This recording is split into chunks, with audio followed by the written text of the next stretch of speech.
Buenas.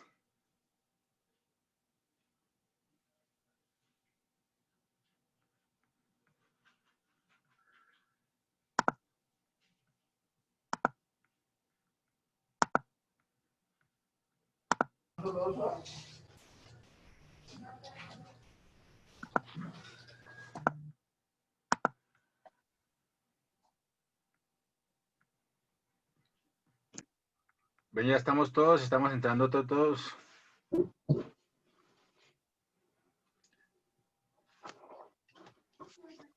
Veo a Patricia Cueto Cruz, ¿qué es? Esa niña, ¿dónde está? Patricia Cueto Cruz. Por si acaso yo, profesor, le envié por el chat de esto acá mi correo. Y sí, por si acaso. Ah, pero ya se borró. ¿Usted alcanzó a notarlo antes o se lo vuelvo a...? Bueno,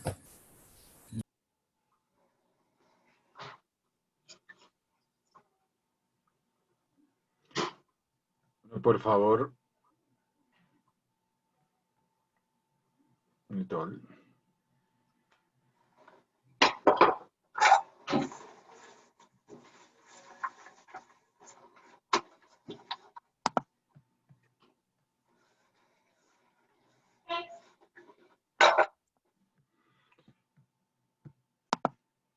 Bueno, ¿ya me están oyendo otra vez? sí, señor. Bueno, pero todavía faltan compañeros.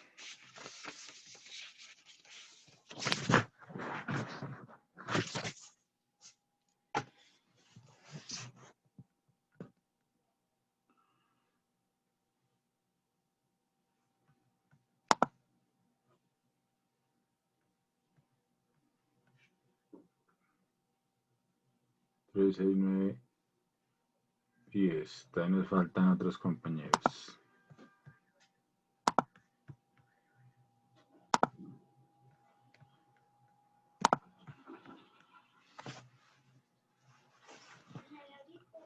Bueno, entonces estábamos compartiendo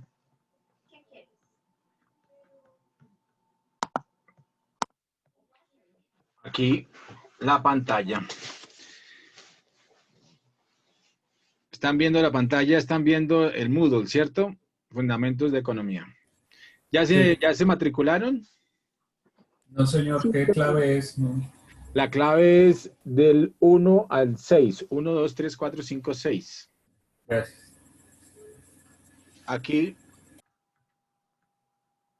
bueno, estábamos en el último pedacito de mi speech que se me fue. Y les estaba contando que el tema de la reactivación, ya para terminarles un poquito de esa historia, y que alguno de ustedes arranque y se presente, me comenta si quiere comentarme lo que quiera comentarme, positivo, negativo de la pandemia, y vamos charlando. Ojalá todos hablen, que quiero oírlos un poquito. Y les estaba contando que Paul Krugman, Stiglitz, todos estos economistas modernos que son los actuales pensadores, digamos, de la economía, profesores de Harvard, profesores del MIT, hablan de que la reactivación de la economía a nivel mundial, porque esto es una recesión mundial, se va a dar por ahí al paso que se están dando las cosas si no se empeora la economía y si no se reactiva a otros niveles. Podría darse de 7 a 10 años. Es decir, que prácticamente es lo que llaman los economistas en el mundo la otra década perdida que se dio y que arranca desde la última crisis. ¿Cuándo fue la última crisis económica antes de esta? 2008, profe. 2008, sí. 2008, muy bien. ¿Y qué pasó en el 2008? ¿Qué tipo de crisis fue esa? Que Wall Street hizo quebrar los mercados, algo así pasó en el Wall Street. En Wall Street hubo problemas precisamente de los famosos subprime, ¿cierto? Que era un tema de sobre hipotecas, es decir, que no había real valor sobre los títulos valores de las hipotecas y se habían revendido como 4 o 5 veces las hipotecas y eso generó toda una crisis realmente inmobiliaria, sobre todo de garantías inmobiliarias. Entonces, sí, efectivamente, eso reventó, era una especie de burbuja donde no había garantías y entonces reventó a nivel mundial porque todos esos títulos valores se habían vendido a nivel global y obviamente todo eso afectó. Es como cuando un banco le presta a muchos cuentavientes y el banco se revienta y pues obviamente tanto para todos los que a los que les prestó, a los que tienen la plata metidita ahí más bien, y tienen la plata metidita ahí en el banco, pues si se quebró el banco, pues afecta a todo el mundo, ¿cierto? Entonces algo parecido algo fue, algo parecido fue esta situación en la que en el famoso tema del subprime de las hipotecas de los Estados Unidos colapsó el sistema financiero. Pero fue un tema más financiero. Este es un tema de salubridad pública, ¿cierto? Y es un tema en el que,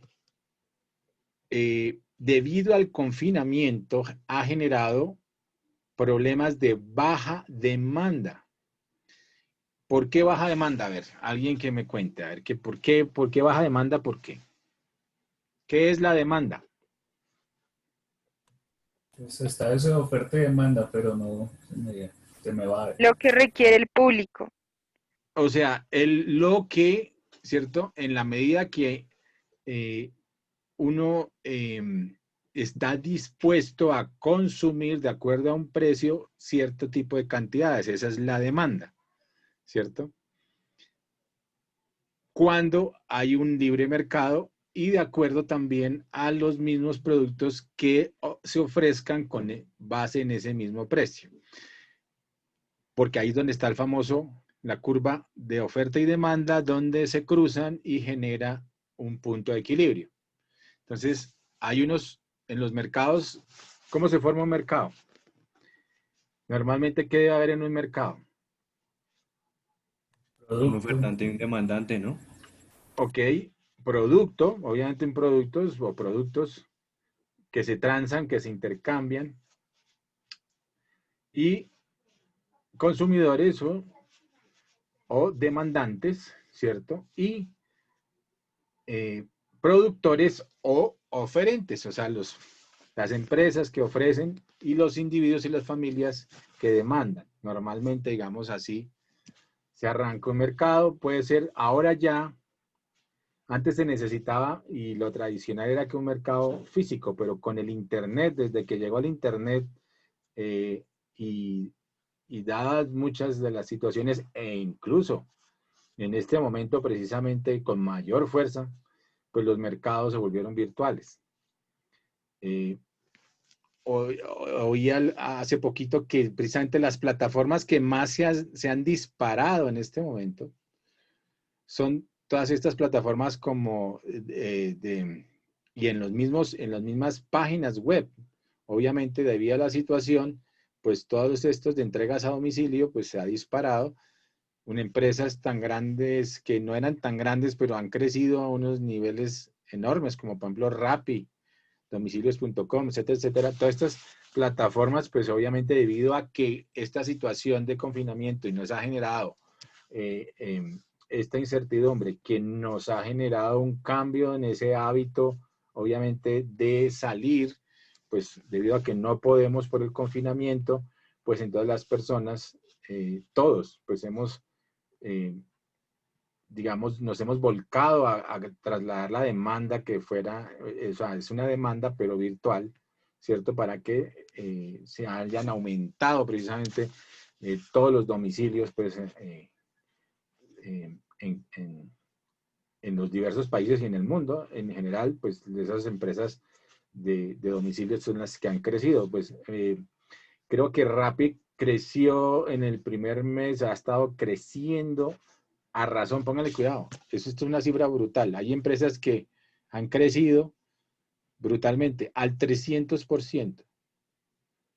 Es decir, Rappi debe ir más o menos, ya yo creo que debe estar en este momento casi 1000 veces más de lo que era antes de la pandemia.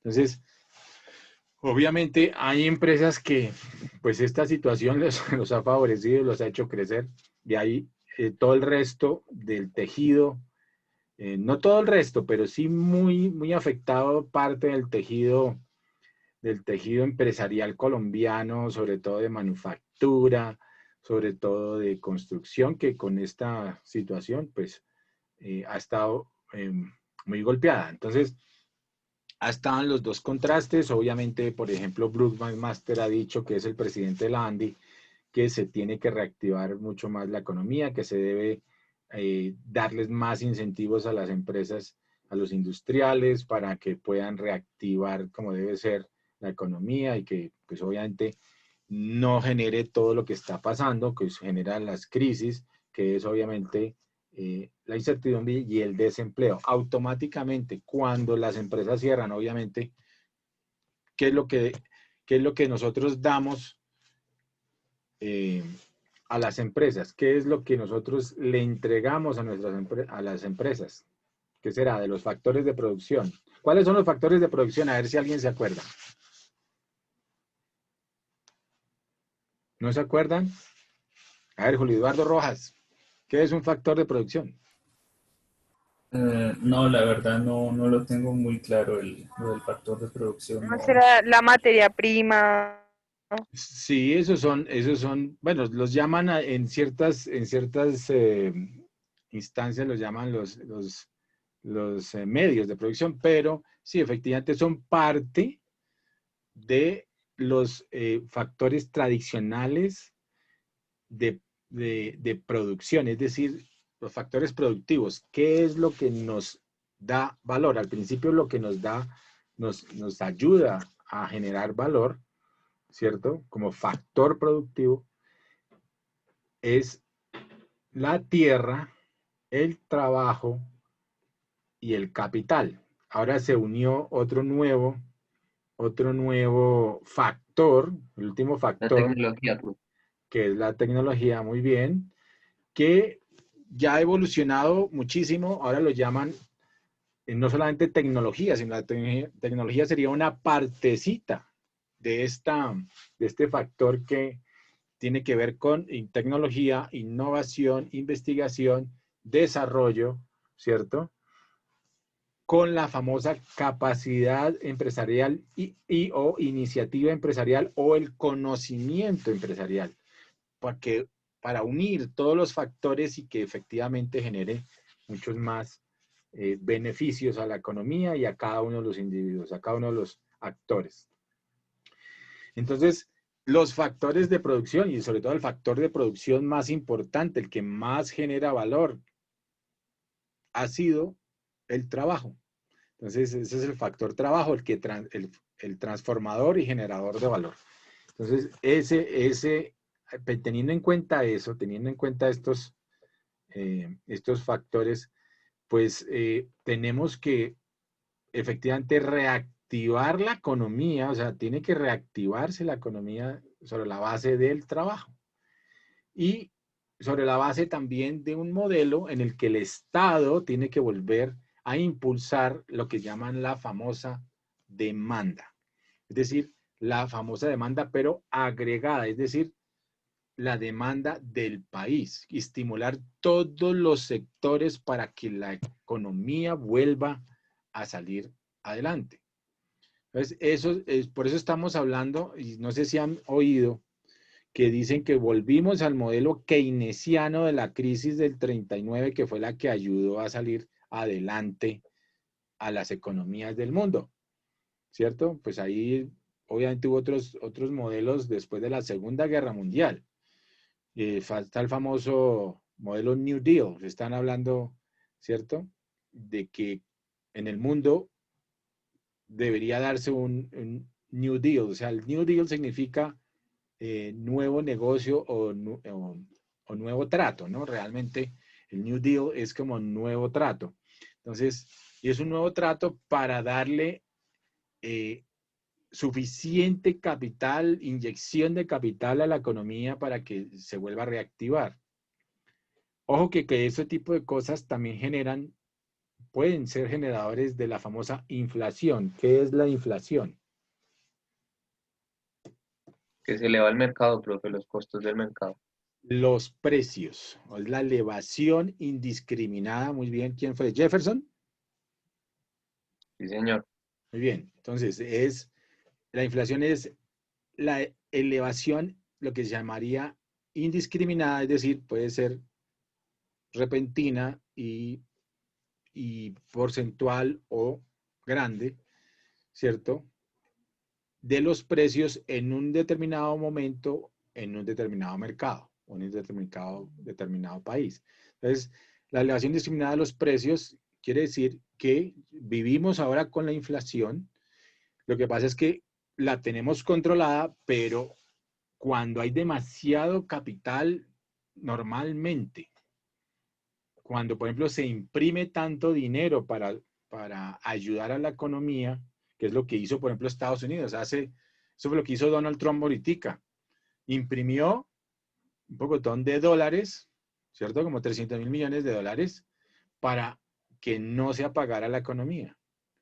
Pero eso genera, obviamente, cuando las personas tienen dinero, pues aumenta sí la demanda, ¿cierto? Pero también a su vez los precios, por ese efecto de la liquidez, aumentan también de precio. Entonces, Eso es superinflación, ¿no? puede llegar a darse superinflación o hiperinflación, que llamarían, pero también podría llegar a darse, digamos, dependiendo de la situación que se dio en su momento en el 39, cuando, pese a que haya mucho dinero circulante, no hay que comprar. Entonces, digamos, empieza a hacer ciclos, espirales decrecientes, por ejemplo, y empieza a bajar en los ciclos económicos, precisamente empieza a bajar la economía. Empieza a haber desempleo, que es lo que está pasando en este momento. O sea, hay un problema de demanda. O sea, todo lo que está pasando en este momento es un problema de demanda, porque pues no estamos en este momento demandando todo lo que antes demandábamos, ¿cierto? No hay, bueno, y todo está restringido. Entonces, la comida, pues se sigue demandando, eso es lo que más se ha demandado. Pero, por ejemplo, estas manufacturas de que era la ropa, de la moda, pues obviamente con esa rotación tan fuerte que existía, los centros comerciales, todas las zonas comerciales, pues hasta ahora se están reactivando, pero eso también ha estado de baja demanda, ¿cierto? Entonces, ha habido inclusive problemas en determinado momento hasta de baja oferta o problemas de oferta también, que fue el tema del petróleo, cuando hubo exceso de oferta y al haber exceso de oferta del petróleo, también generó un bajonazo en los precios, porque nadie quería tener o podía almacenar en determinado momento de las grandes multinacionales, de los grandes abastecimientos, y en esa guerra precisamente de oferta y demanda del producto en el mundo en general, se liberaron unos cupos y estaban con lo que se llaman sobreestoqueados. Entonces por eso llegó hacia abril de este año con ese problema de sobreoferta, que también hay problemas a veces, fíjense, en las crisis se dan problemas también de sobreoferta, porque nadie estaba consumiendo, por un lado, nadie estaba consumiendo todo el petróleo que se estaba produciendo y por otro lado, no había cómo almacenarlo. O sea, estaba totalmente copada la capacidad de almacenamiento del mundo y entonces si salía un buque para colocarlo, pues no había dónde almacenarlo. Y eso generó una caída de los precios, es como decirle, y logró bajar hasta casi $28 el barril, es decir, menos precio, es decir, tenía uno que pagar para que le recibieran. Esa era, esa era la contraposición, precisamente en los mercados. Increíble lo que se dio. Y eso se dio en esta pandemia, en esta crisis. O sea Porque que, los que más usan son el sistema de aviación, el petróleo. Entonces, porque exacto, los carros ya han cambiado a híbridos y eléctricos, pero los aviones siguen. exacto. Entonces, efectivamente, pues, y también el transporte de diésel, o sea, las tractomulas, etcétera, pues eso también bajó un poquito la demanda, pues por el no movimiento digamos, del transporte, de la logística, que son los que más consumen estos Profe, yo quiero hacer un reactivos. aporte de esa Sí, idea. sí, cuéntame. De lo que yo me informé pues respecto a la crisis del petróleo fue que pues debido al exceso de producción se reunió el grupo de países que pertenece a la OPEP Plus, que son el grupo de países principalmente productores de petróleo. La Y OPEP. entonces Arabia Saudita tuvo como un percance con Rusia porque no querían bajar digamos que el rumbo de producción. Y pues al provocarse ese percance pues hubo una guerra de precios, ¿no? Sí, Y pues el exceso de demanda y el exceso de oferta y la baja de precios pues hizo a Arabia Saudita, que es digamos el principal productor, como ceder. Entonces pues sí, eso no fue solo como de la pandemia, sino como un roce entre países. cierto, cierto, pero la pandemia lo terminó, digamos, de hundir el precio, porque resulta que con la baja demanda y la sobreoferta, pues generó precisamente ese choque que generó un menosprecio, es decir, un precio negativo que nunca se había dado. Entonces, tienes razón, pero digamos, lo que ha pasado es que la pandemia ha profundizado la crisis. Eso es lo que ha pasado. Entonces, desafortunadamente, la pandemia ha profundizado muchísimo la crisis y por eso la famosa reactivación económica para salir de este ciclo, vamos a mirarlo, vamos a ver nosotros a futuro un poquito ese tema de los ciclos económicos para que entendamos un poquito de eso. Y obviamente eso ha sido lo que ha profundizado la crisis. O sea, la pandemia ha ayudado a que se profundice la crisis. La fórmula que se está planteando es la famosa, de nuevo, estamos volviendo a los neo-keynesianos. Paul Krugman, que es premio Nobel de Economía, habla de que los, volvimos al keynesianismo. Es decir, otra vez, John Maynard Keynes, la solución es el famoso incremento de la demanda agregada, es decir, la intervención del Estado, eso es lo que está pasando en este momento, es la llamada a todos los estados y todos los estados en el mundo lo están haciendo, la famosa intervención del Estado para que regule y incentive la economía, ¿cierto? A través de esas variables, a ver, se las voy a decir, acuérdense cómo se mide el famoso Producto Interno Bruto, el famoso Producto Interno Bruto. A ver, ¿no se acuerda nadie? Julio, Jefferson, ¿se acuerda? Jefferson, ¿se acuerda? Mm, No. X y Y, algo así, la variable, no. No. No. El Producto Interno Bruto, digamos, es el índice, es un índice macroeconómico que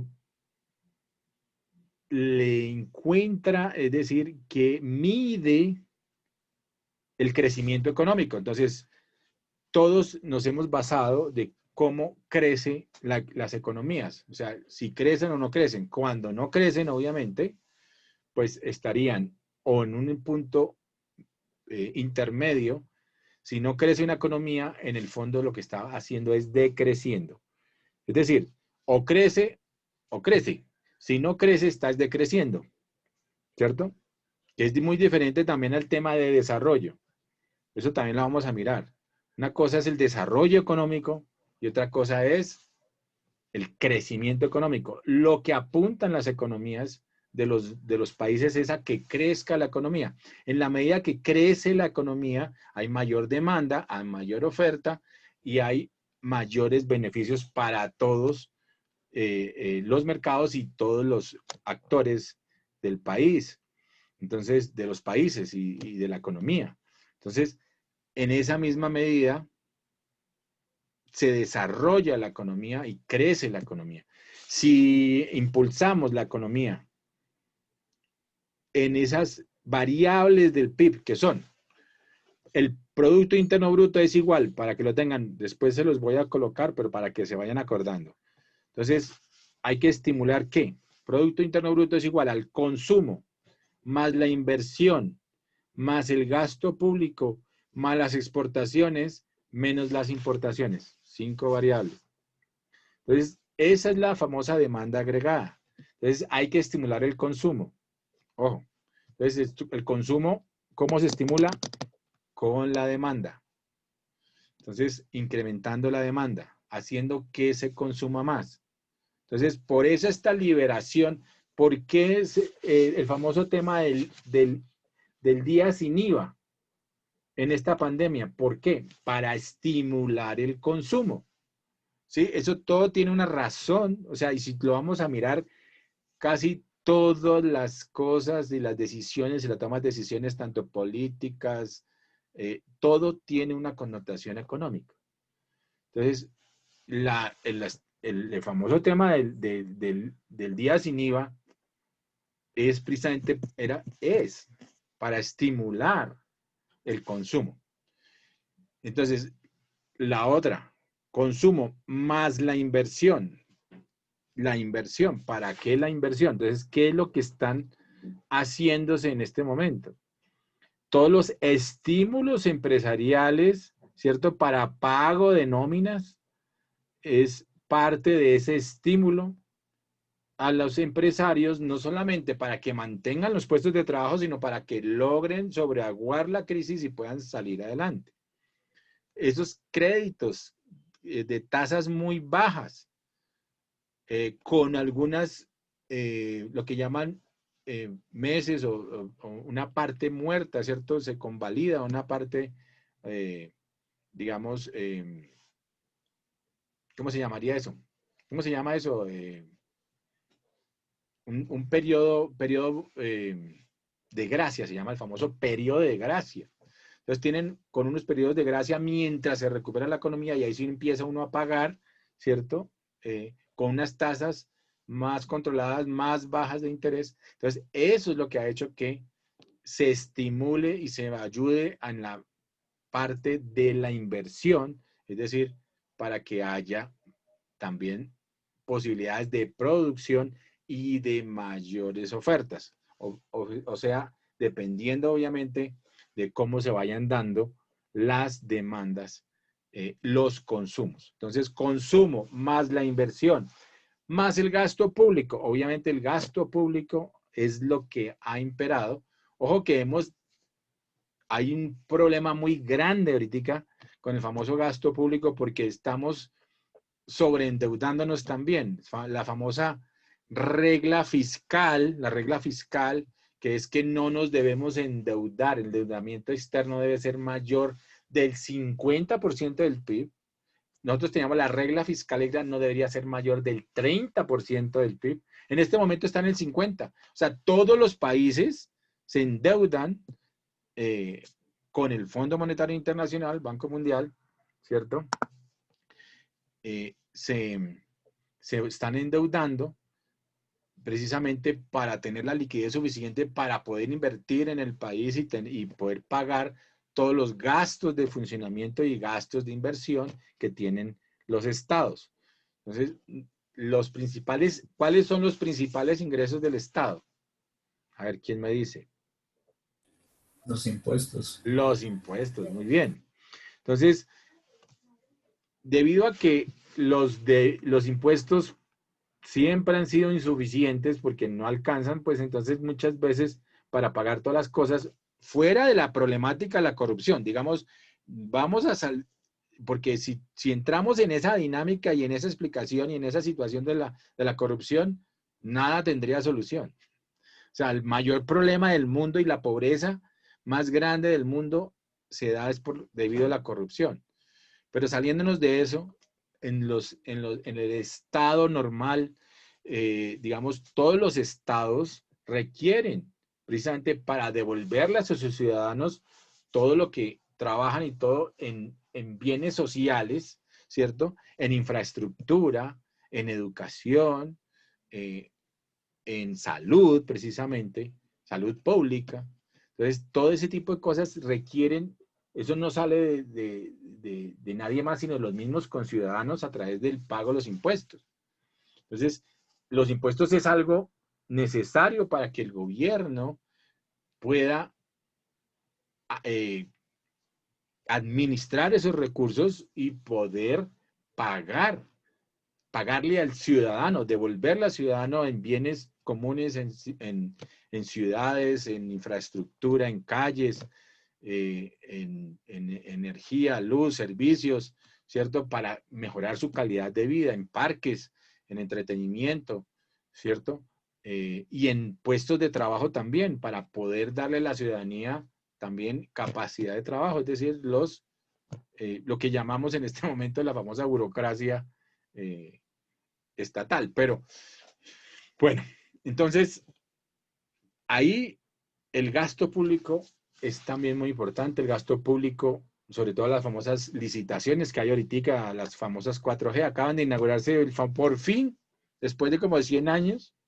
¿Qué fue lo que se acaba de inaugurar? ¿Qué túnel se acaba de inaugurar? Se logró por fin. ¿Cómo se llama? ¿Línea? El túnel de la línea. Después de 100 años. O sea, esto es un milagro de Dios. Se logró. Lo malo es que lo inaugura, pero acá todos se roban los materiales y todo y que mal hecho algo y ya. Vuelve y dice, sí, Dios no quiera que pase eso y que pase lo de los puentes estos del Chirajara y eso, Dios no quiera, no, espero que no, yo espero que no. Pero entonces, ahí hay toda una serie de impulsos que tiene que dar la economía, ¿cierto? El Estado, pues la intervención del Estado como tal en el famoso gasto público para reactivar la economía, reactivar el empleo, reactivar el desarrollo y sobre todo el crecimiento de la economía. Y después vienen otras dos variablecitas ahí en este famoso PIB de la demanda agregada, que es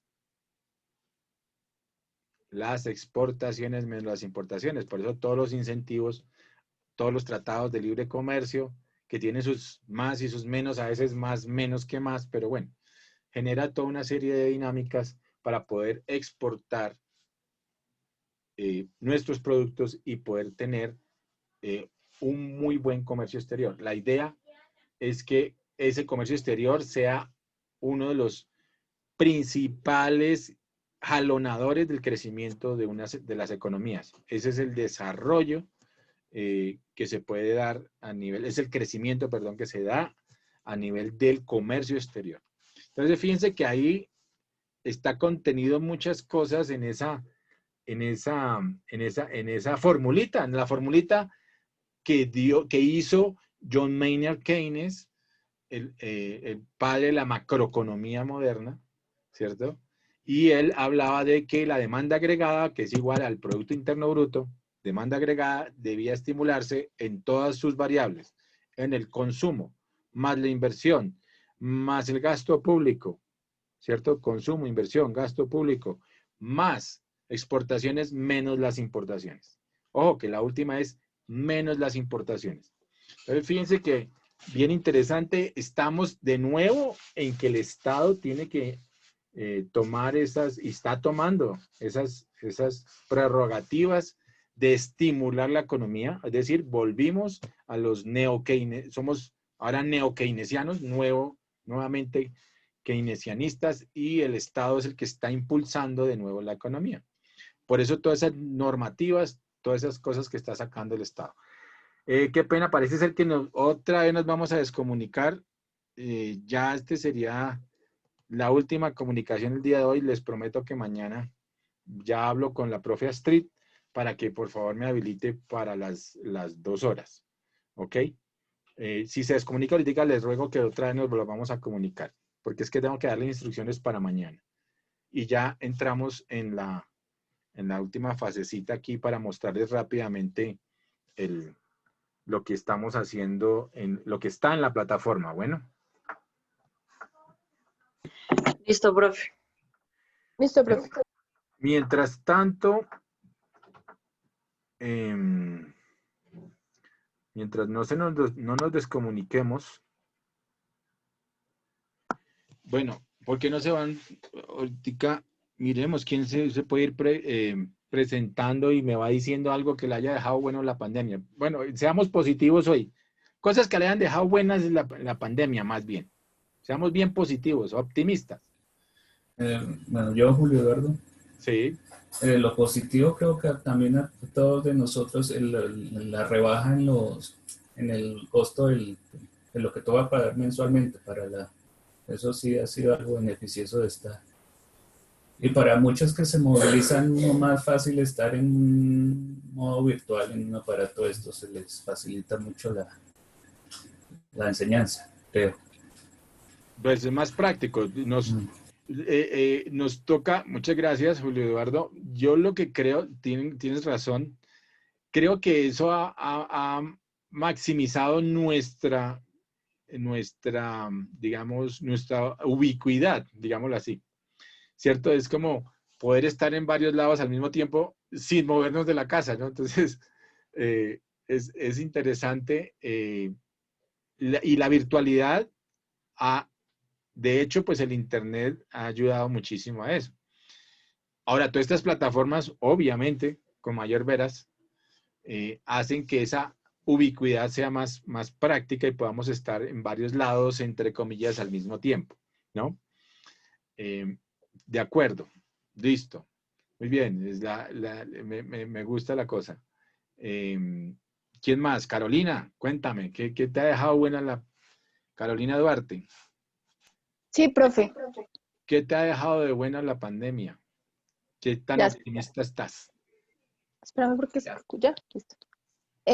Profe, pues positivo que puedo compartir más ahorita con mi familia, pues yo antes estaba trabajando y estudiando, entonces era poco el tiempo que me quedaba para estar con toda mi familia, para descansar. También inicié un negocio virtual con mi pareja y ya, profe.